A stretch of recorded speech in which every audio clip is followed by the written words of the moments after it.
امروز در ورزشگاه مرکزی شهر دوشنبه تیم ملی فوتبال تاجیکستان برای نخستین بار با یکی از تیم‌های اروپایی، یکی از تیم‌های قوی‌ترین فوتبال جهان یکاچین روسیه بازی دوستانه انجام خواهد داد.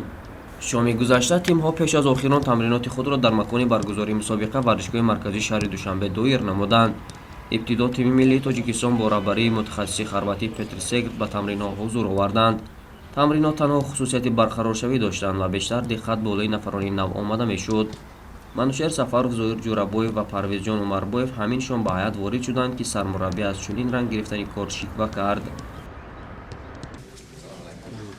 بعد انجام تمرینات مذکور پتر سگرد همراه با نیم حمایتگر تیم ملی پرویزجان عمربویف در نشست مطبوعاتی اشتراک نموده به سوال خبرنگاران جواب گفتند.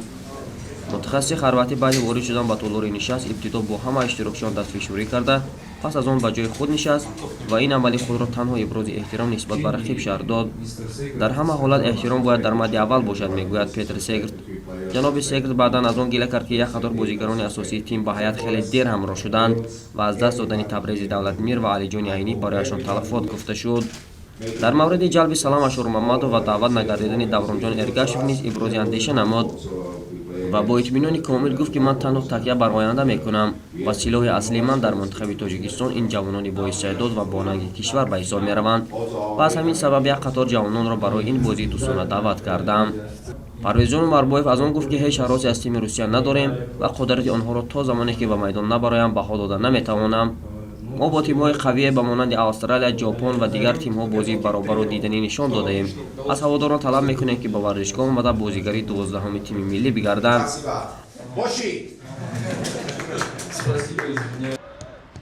بعد ختم نشست مطبوعاتی تیم ملی تاجیکستان، ملی پوشان روسیه به ورزشگاه مرکزی حضور آوردند. تیم ملی روسیه با یک چند تلفات در روزهای اخیر روبرو گردیده است. سافانوف دروازه‌بان اساسی تیم را از دست دادند و همچنین حمایتگری بهترین تیم گیورگی جیکیا با سبب جراحت برداشتن به کارپین کمک کرده نمیتواند. بعد به انجام رسیدن تمرین‌های دسته، والری کارپین همراه با ولادیمیر سیچوی به نزد نمایندگان وسایل اخباری عامه آمدند. با سبب‌های نامعلوم ابتدا کلی سوال‌ها را از سیچوی پرسان شدند و او را جواب دادند و بعدا خود کارپین به یک قطار سوال‌ها جواب گفت. هم کارپین و هم سیچوی از صفت ورزشگاه اظهار ناراضگی نمودند، ولی سرمربی گفت که این بهانه شده نمیتواند. امیدوارم بچه‌های ما با میدان صنعی مطابق شده میتوانند و بازی زیبا نشان بدهند. کارپین قید نمود که در دو بازی آینده دوستانه مقابل تاجیکستان و ازبکستان از دو هیئت کاملا متفاوت استفاده می‌نماید و امید می‌بندد که جیکیا تا بازی مقابل ازبکستان حالش خوب خواهد شد. قابل ذکر است که بازی رفیقانه تاجیکستان و روسیه امشب ساعت 20 به وقت دوشنبه در ورزشگاه مرکزی شهر دوشنبه برگزار می‌شود و همگان را برای دستگیری تیم ملی دعوت می‌نماییم.